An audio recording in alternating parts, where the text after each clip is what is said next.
Dejamos ahora entonces con ustedes a la doctora Carolyn Fernández con la presentación Docencia y virtualización en tiempos de pandemia, la experiencia de la Universidad de Concepción. La doctora Fernández es licenciada en educación, educadora de párvulos, magíster y doctora en educación.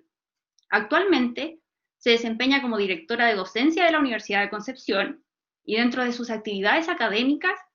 es docente responsable de asignaturas de pre y posgrado en el ámbito de la didáctica del aprendizaje, diseño curricular, innovación en procesos de enseñanza y aprendizaje. Ella lidera numerosos procesos de renovación curricular e implementación y desarrollo en diversos proyectos institucionales. Además, es representante institucional del Consorcio de Universidades en la construcción de una evaluación diagnóstica inicial en pedagogía y es miembro activo de la red de directores de docencia de las universidades pertenecientes al CRUE. Dejamos con ustedes entonces a la doctora Carolyn Fernández. Muchas gracias. ¿Se escucha bien? Se escucha bien, sí. Perfecto. ¿Y se ve bien? Quiero chequear también. Perfecto, sí. Perfecto. Muy bien, muchas gracias. Quiero saludar en forma especial al doctor Alex Bustos como decano de la Facultad de Odontología, al vicedecano doctor Homero Flores y a través de ellos a todos, Hija, ya córtela, pues, mami.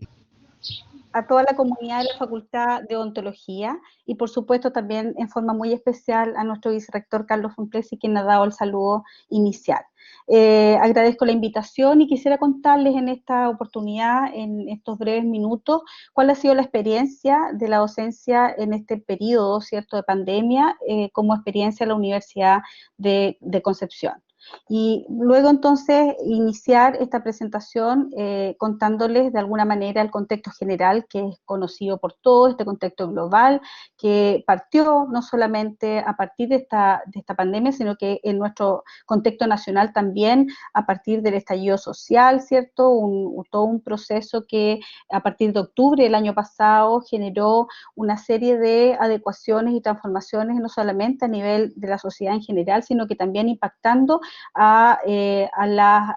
forma de trabajo que todas las universidades desarrollamos, de tal manera entonces cómo ha afectado la educación superior este proceso, al mismo tiempo, ¿cierto?, comprender que tenemos ciertos elementos asociados a la mirada global, nacional, respecto de exigencias que vienen de la Superintendencia de Educación Superior y todas las reglamentaciones que están supeditadas a este contexto, y por lo tanto entonces se dictan distintas instrucciones y determinaciones a propósito de este contexto, lo que también nos ha llevado a establecer ciertos parámetros, flexibilidades y normas al interior de nuestra institución. Por supuesto, entonces, cada una de estas consideraciones han estado emanadas a partir justamente de la Ley de Educación Superior que nos rige, la Ley 21.901, que efectivamente pone énfasis en la fiscalización de los procesos y de dar las garantías específicamente para dar continuidad a los procesos formativos al interior de cada una de nuestras instituciones. Y por supuesto, esto no ha estado ajeno al impacto que ha tenido todo este periodo de crisis a nivel nacional e internacional, particularmente respecto de las sensaciones que provoca esto en la sociedad toda, que asociada a la inestabilidad, al desempleo, al endeudamiento, a los efectos sobre la salud mental, entre otras, ¿cierto?, que todos conocemos. ¿Qué nos dice la literatura entonces respecto de elementos fundamentales a la hora de pensar en la dinámica y en la transformación de la modalidad presencial a una claramente no presencial? Justamente tiene que ver, ¿cierto?, con focos de atención asociados al uso de plataformas y su implementación, al desarrollo profesional docente, apoyo estudiantil y soporte técnico, que efectivamente tiene que garantizar la continuidad de estos procesos y que obviamente está de la mano con las necesidades de capacitación docente en recursos digitales, en la enseñanza en línea, el mejoramiento de la calidad, la duración de los cursos y la experiencia específicamente de modalidad online que se otorgue a cada una de las aulas virtuales y de los procesos. Evidentemente, entonces, en esta mirada, la Universidad de Concepción define los procesos asociados justamente también a los catastros de ingreso de nuestros estudiantes con nuestra matrícula, ¿cierto?, total de pregrado que supera los 25.000 estudiantes, y por lo tanto, entonces, cada una de estas características nos hizo pensar y repensar de qué manera podíamos hacer esta transformación. Y lo primero con lo que nos encontramos fue la necesidad eventualmente, ¿cierto?, de apoyar particularmente los procesos asociados a la conectividad. Otorgamos becas de conectividad, préstamos de equipamiento, de tal forma entonces de poder avanzar en este programa pedagógico con las garantías bases que pudiéramos otorgar a cada una y cada uno de nuestros estudiantes. Y ustedes pueden mirar entonces las cifras totales de otorgamiento de cada uno de estos apoyos para que efectivamente así se pudiera realizar. Y obviamente, una vez que tuviéramos estos elementos de base, podríamos empezar a diseñar todos los procesos que dieran garantía a la docencia en este periodo. Y básicamente, entonces, en este resumen gráfico, yo quisiera contarles, ¿cierto?, que la generación de condiciones se estableció a partir de un plan que implicó asociar todas las posibilidades de recursos existentes al interior de la institución y también una serie de aportes adicionales y esfuerzos económicos también desde la institución para poder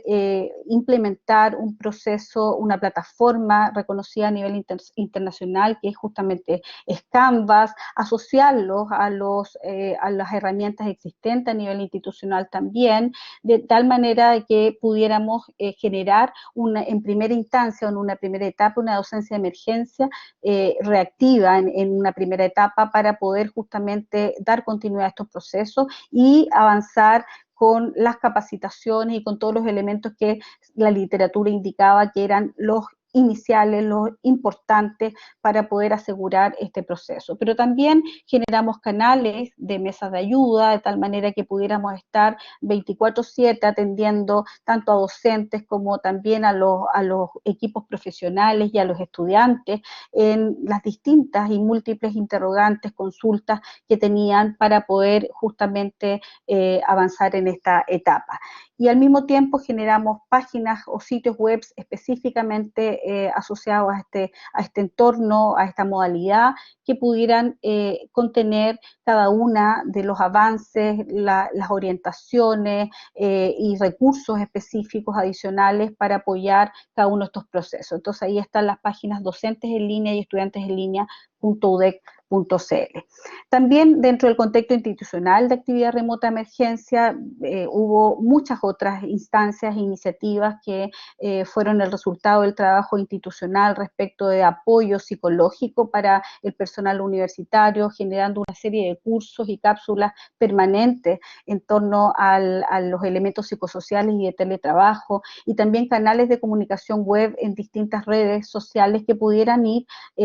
nutriendo y apoyando la estabilidad y el equilibrio de la comunidad universitaria. Asimismo, se generó un comité de crisis institucional para poder analizar las etapas siguientes en función justamente de esta docencia y de la generación de los avances en relación también a la evolución de la pandemia, y programas particularmente de apoyo, vacunación en el caso de la influenza, etcétera, al personal universitario. De tal manera entonces de que todo este contexto general pudiera ir apoyando al personal universitario y a la comunidad universitaria para poder garantizar cada uno de los objetivos y metas que se establecieron. Particularmente en relación, ¿cierto?, a la docencia de pregrado y de posgrado, se generaron distintos decretos, resoluciones, para poder justamente flexibilizar los procesos en torno a las modalidades ejecutadas y garantizar al mismo tiempo el desarrollo completo de los planes de estudios que se han comprometido con las y los estudiantes cada vez que inician su proceso de matrícula dentro de la institución. Entonces, dentro de los apoyos docentes y también a estudiantes que se generaron, tenemos múltiples estrategias. Como ustedes pueden percibir, ¿cierto? En el caso de los docentes hubo apoyo en términos de mesas de ayudas, de páginas web con recomendaciones específicas y herramientas para el desarrollo de la docencia y también para el aprendizaje remoto, grupos de apoyo particularmente para las facultades específicas, donde en particular, ¿cierto? La Facultad de Odontología tuvo un trabajo muy eficiente y muy proactivo también. El desarrollo de cursos y talleres de capacitación docente en forma permanente desde marzo, en forma ininterrumpida hasta ahora, y distintas ciertos webinars, talleres y otras iniciativas e instancias para poder trabajar conjuntamente con las y los docentes. Y en el caso de los estudiantes, los apoyos partieron desde las becas mencionadas, ¿cierto?, hasta cursos de apoyo, de capacitación, de mesas, programas de acompañamiento, identificación de fuentes de financiamiento o apoyos complementarios para la continuidad de su trabajo y de su formación, y también, obviamente, la recepción de consultas a nivel de salud física, nutricional, mental, etcétera. Para planificar el contexto de emergencia, ya partiendo, ¿cierto?, ya no la reacción, sino que efectivamente todo lo que venía en el segundo semestre, iniciamos todo un trabajo de adecuación curricular con las facultades, con las carreras, con las 91 ofertas académicas que nosotros tenemos, en relación a los fundamentos del modelo curricular de la institución y a las normativas que sustentaban este proceso. Así como dentro de las adecuaciones curriculares definimos este modelo que fue justamente determinar las partes teóricas y prácticas de las asignaturas. En el caso de asignaturas completamente teóricas, evidentemente las adaptaciones se dieron fundamentalmente en las metodologías, pasar de una presencialidad a una metodología online, ¿cierto? Y todas las recomendaciones de buenas prácticas asociadas y los acompañamientos disponibles. Pero en el caso de asignaturas teórico-prácticas o prácticas definitivamente, hubo que definir un mecanismo entonces para poder avanzar. Y desde allí nosotros establecimos tres hitos o tres momentos: un momento práctico que pudiera tener que ver con el reemplazo de la actividad práctica utilizando, sin alterar los resultados de aprendizaje, por supuesto, utilizando otros recursos didácticos que pudieran permitir justamente la continuidad de la asignatura. En el caso de que esa actividad práctica no pudiera ser reemplazable a través del desarrollo de otras iniciativas, se reubicó, ¿cierto?, temporalmente la actividad práctica dentro del plan de estudio, dentro del plan formativo, de tal manera de asegurar su desarrollo. Y cuando eso no era posible, entonces se reprogramó la actividad práctica para el momento en que fuera posible su realización, como es el caso, ¿cierto?, de iniciar la fase 2 en este contexto de pandemia, donde se reúnen las condiciones para poder avanzar y desarrollar algunas de estas actividades. Evidentemente todo esto ha implicado hacer las adecuaciones y la socialización de estas adecuaciones con los estudiantes, explicarles qué significaba este proceso, quiénes participaban, cuántos eran los tiempos que se mantienen estas adecuaciones, bueno, toda la explicación específica que implicaba dar las garantías y también las tranquilidades respectivas de continuar la trayectoria formativa, de no desmejorar, ¿cierto?, la calidad de los procesos y de poder nosotros ser unos garantes de su continuidad básicamente en este tiempo. Y por lo tanto, entonces, de allí generamos una serie de mecanismos de difusión y de comunicación en las distintas redes, de uso permanente de los estudiantes, de manera que pudieran conocer esta información, más allá de que efectivamente también lo hicieran sus propias facultades. Allí hay una síntesis nada más de las estrategias que se fueron implementando a nivel de apoyo docentes y a nivel de apoyo de estudiantes, ¿cierto?, tal como se ha mencionado. Y aquí algunas cifras en relación a este proceso de virtualización. Hemos impartido, ¿cierto?, más de 8.300 cursos de pregrado, donde casi 1.400 académicos han estado dictando sus cursos en línea durante este semestre, el alcance de estudiantes, ¿cierto?, de pregrado, en este caso, 17 talleres diferentes de capacitación, 1.407 académicos con contrato vigente capacitados durante el semestre, cada semestre, y las asignaturas con alguna adecuación curricular. Entonces también acá podemos visualizar algunas cifras en relación a los procesos de implementación del aula virtual, ¿cierto? Con el uso de plataformas, ¿cierto? En un 75% en un inicio, avanzando entonces cada vez un poco más, todos los niveles de interacción entre estudiantes y profesores desarrollados y el uso de algunas herramientas institucionales de apoyo, como es, por ejemplo, la plataforma que nos ofrece Teams, particularmente en Office 365, que lo tenemos como parte de los recursos disponibles a nivel institucional. ¿Desde dónde se han realizado estos procesos de virtualización en términos de uso? El dispositivo de origen de usuario ha sido, ¿cierto?, variado desde el sistema, ¿cierto?, el uso de los computadores a través de Windows, Android, etcétera, ha sido entonces de una manera diversa y así hemos tenido que ir adaptando también nuestros procesos. En relación a las capacitaciones, como ustedes pueden apreciar, en un principio hubo una altísima participación, porque evidentemente teníamos que generar estas condiciones básicas para poder implementar los procesos, y ha habido o ha seguido habiendo continuamente una participación muy importante, pero que se ha ido estabilizando también en el tiempo.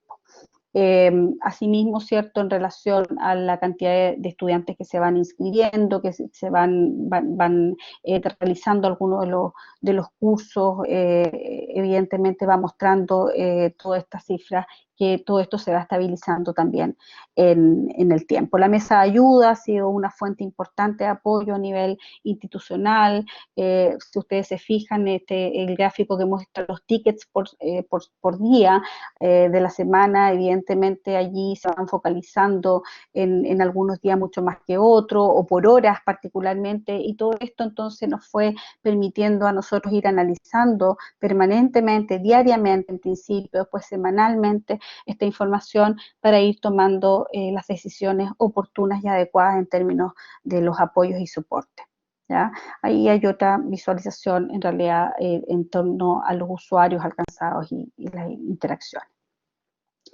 En relación a las buenas prácticas, evidentemente aquí hubo que definir específicamente qué se entendió por buenas prácticas desde la modalidad online y cómo se configuran estas buenas prácticas, y fuimos entonces generando todo el modelo de trabajo que implicaba desde la planificación del diseño instruccional hasta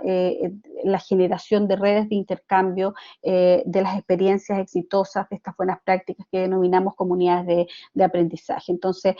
partió con este diseño, el desarrollo y las orientaciones para la realización de clases sincrónicas y también asincrónicas, los recursos que se podían utilizar al interior de las plataformas disponibles para realizar videos, ediciones de videos,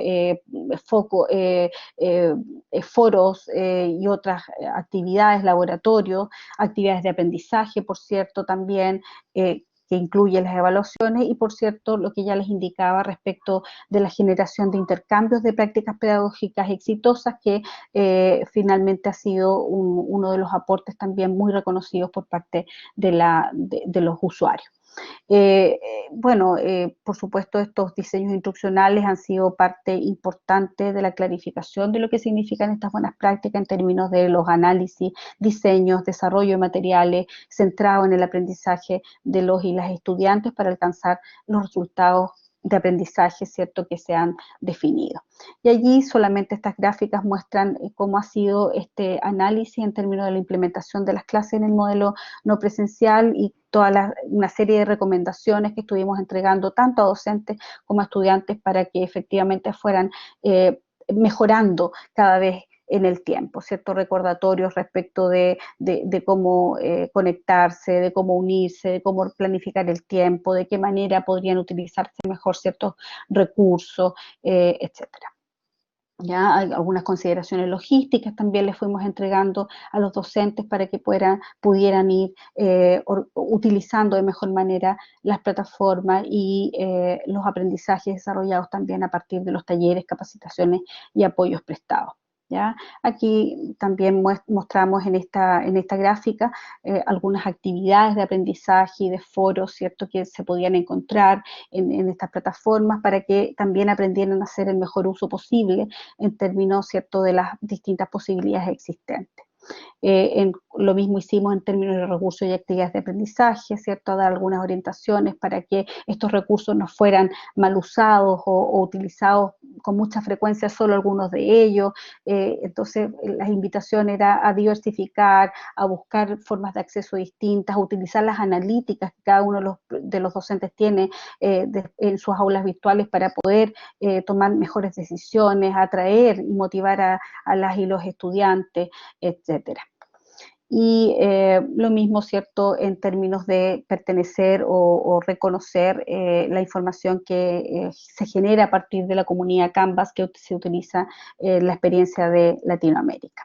Y allí también entonces lo que yo indicaba, la generación de comunidades de aprendizaje interna a nivel institucional, desde las facultades afines, desde grupos particulares y también al interior de las facultades donde se han producido encuentros muy interesantes de reflexión, donde se han compartido experiencias, donde también se han aclarado inquietudes y donde efectivamente cada uno de estos procesos dialógicos van permitiendo crecer y mejorar en forma permanente. La evaluación de la experiencia ha sido una tónica también que hemos desarrollado en forma permanente, hemos ido recopilando testimonios de docentes y de estudiantes también en relación a cómo ha sido este proceso, esta experiencia, hemos levantado algunas encuestas institucionales,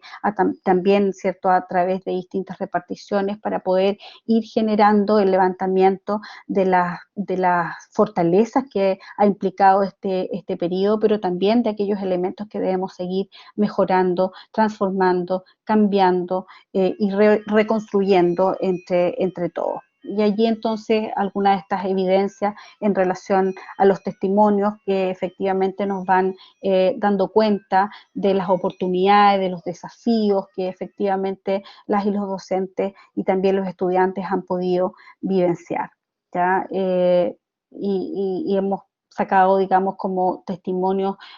muchos elementos positivos, como les cuento, también muchos elementos a corregir, pero por sobre todo nosotros valoramos muchísimo la impresión, la percepción y el compromiso de la comunidad universitaria para reconocer los aportes en relación al proceso de aprendizaje de las y los estudiantes en forma permanente. Bueno, ahí hay algunos de estos testimonios. Desafíos y proyecciones, por supuesto que seguimos teniendo en forma permanente, estable también. Debemos seguir avanzando hacia el paradigma de la educación online con mucho más potencia y pasando desde la educación remota a un paradigma mucho más profundo que implique diseños instruccionales mucho más adaptados, más flexibles, que incorpore otros recursos y nuevos recursos didácticos, el ir aprovechando las instancias asincrónicas y sincrónicas también de una forma mucho más oportuna, más adecuada a la distinta naturaleza de las asignaturas que se imparten, por supuesto, el uso adecuado de los tiempos para la planificación de la docencia y también la diversificación de estrategias de aprendizaje, de desarrollo, de metodologías diversas, pero también de evaluaciones que vayan acorde a las nuevas formas de aprendizaje y enseñanza. Por supuesto, es parte de los desafíos seguir sosteniendo aquellos apoyos que nosotros hemos ido prestando como institución a cada una de las facultades y reparticiones y seguir diversificando estos apoyos. Y uno de los llamados que hemos hecho también institucionalmente a todos nosotros, a la familia de la Universidad de Concepción en el fondo, es hacer también empáticos con esta realidad, comprender que esta empatía no pasa solamente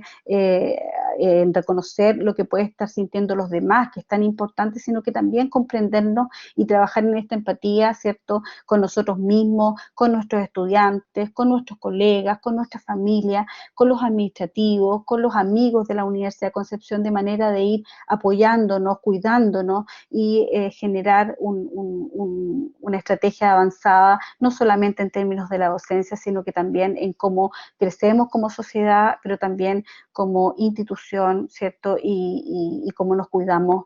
para salir adelante. Eso es lo que yo podría compartir en este breve tiempo disponible para contarles esta experiencia desde la Universidad de Concepción. Muchas gracias.